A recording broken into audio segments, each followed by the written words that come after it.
Bienvenue dans ce quatrième et dernier podcast FSK dédié à l'opération Mars Bleu, deux histoires, un combat contre le cancer colorectal. Une nouvelle fois, Jacques et Marie-France témoignent pour nous parler de la vie avec la stomie. Donc, concernant la viclastomie, moi, j'ai pas été stomisé tout de suite. J'étais stomisé quelques années après tous mes traitements. Mais je l'ai accueilli avec la bienvenue parce qu'en fait, j'étais avec tous les traitements et chirurgie, j'étais devenu un continent total. Donc, la stomie, ça a été pour moi une révélation puisque de nouveau, j'ai pu manger à peu près normalement. Et de nouveau, j'ai pu enfin ressortir de chez moi, reprendre le travail. Donc l'astomie, ça a été pour moi libérateur. Et ça, c'est grâce au soutien d'une association locale de patients stomisés. C'est eux qui m'ont fait franchir le pas, avant même l'opération, et qui m'ont fait comprendre qu'on vivait bien avec une stomie, puisque j'avais devant moi des personnes qui étaient sportives, qui travaillaient, qui mangeaient, qui buvaient, enfin voilà, qui faisaient la fête comme tout à chacun, et en plus, ça se voyait pas. Donc voilà, donc la stomie, je la vis très bien. J'ai eu d'abord une stomie temporaire pendant 6 ans et ensuite une stomie définitive depuis maintenant 4 ans. Je ne reviendrai pas en arrière parce que aucun médecin ne vous garantira à 100% que la remise en continuité, comme on l'appelle, va marcher.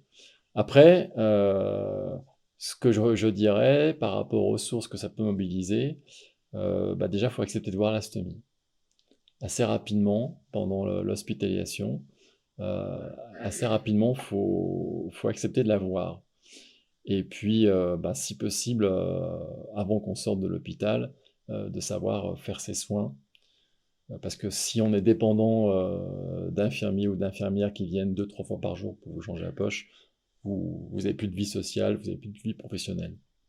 Donc il faut assez rapidement, et les assos sont là aussi pour vous aider, les stomathérapeutes, le corps médical sont là aussi pour vous aider à trouver cette autonomie au rythme qui est le vôtre. Si c'est pas à sortir de l'hôpital, ça peut être quelques semaines, quelques mois après, mais à un moment donné, il faut accepter de se prendre en charge.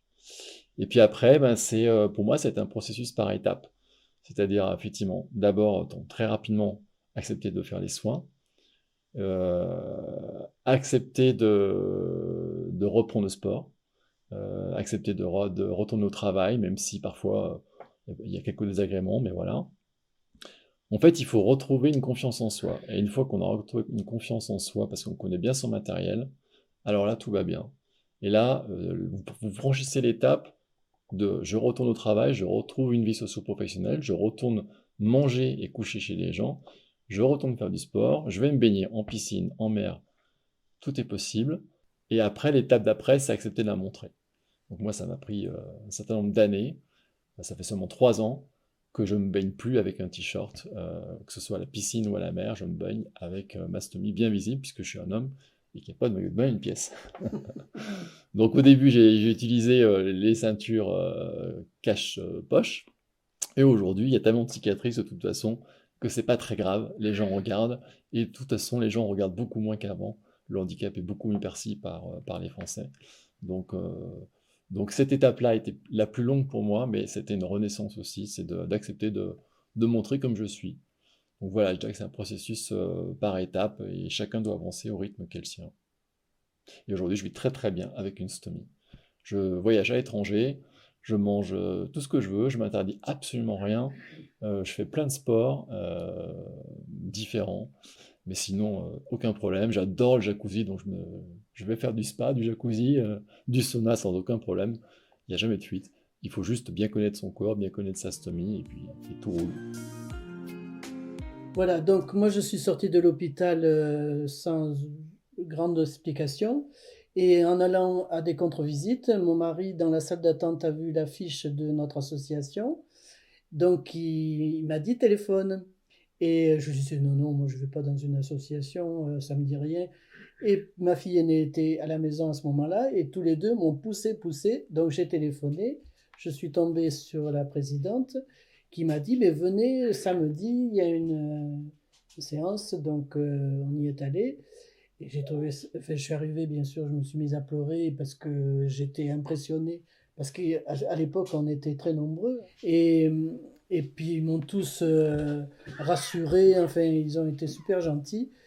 Et j'ai appris plein de trucs là-bas. Donc, par exemple, quand on avait la peau irritée, de mettre cette poudre. Pour les poches qui se décollaient, de mettre des supports plus importants. Euh, D'apprendre que on avait droit à une carte d'handicapé. Ça, personne ne m'avait jamais rien dit. Donc, j'ai fait la demande. À chaque fois qu'on a un petit questionnement, on en parle facilement. Tout le monde est très libre. C'est vrai que personne a de retenue, hein. On se parle franchement et c'est vrai que moi, ça m'a changé vraiment la vie, hein. J'ai appris plein de trucs. Voilà.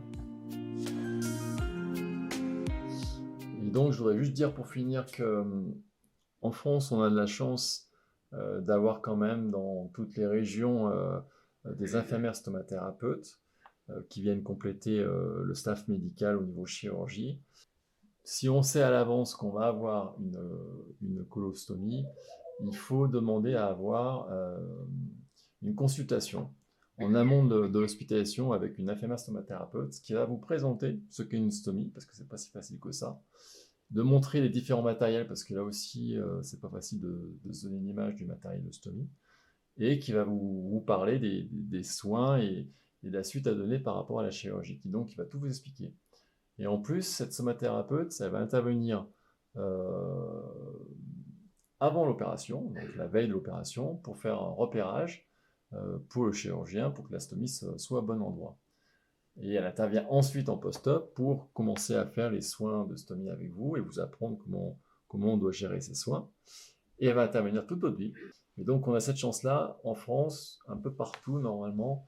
Après, ça va dépendre des régions et des villes. En tout cas, nous, au niveau associatif, on n'hésite pas à envoyer les patients qui ont des problèmes, qui nous relatent des problèmes vers les stomathérapeutes dès que c'est un rapport médical. Et on a la chance aussi d'avoir des assos de patients stomisés. Et ça, c'est capital, c'est primordial parce que c'est elles qui vont... c'est là où tout va se jouer au niveau du moral, puisqu'en fait, ce sont des assos où il n'y a aucun tabou. Donc, on peut parler de tout, de la stomie, de pipi, de caca, de sexe, de diététique, sans aucun tabou, des choses que vous pourrez parler avec personne d'autre, y compris votre famille. Donc là, vous pourrez en parler librement. Donc les assos de patients stomisés, là aussi, il y en a quasiment dans toutes les régions. Rares sont les départements où il n'y a pas d'association. Mais il faut se renseigner. Merci Jacques et Marie-France pour vos témoignages. Continuons tous ensemble à lutter contre le cancer colorectal pour aider à prévenir son apparition.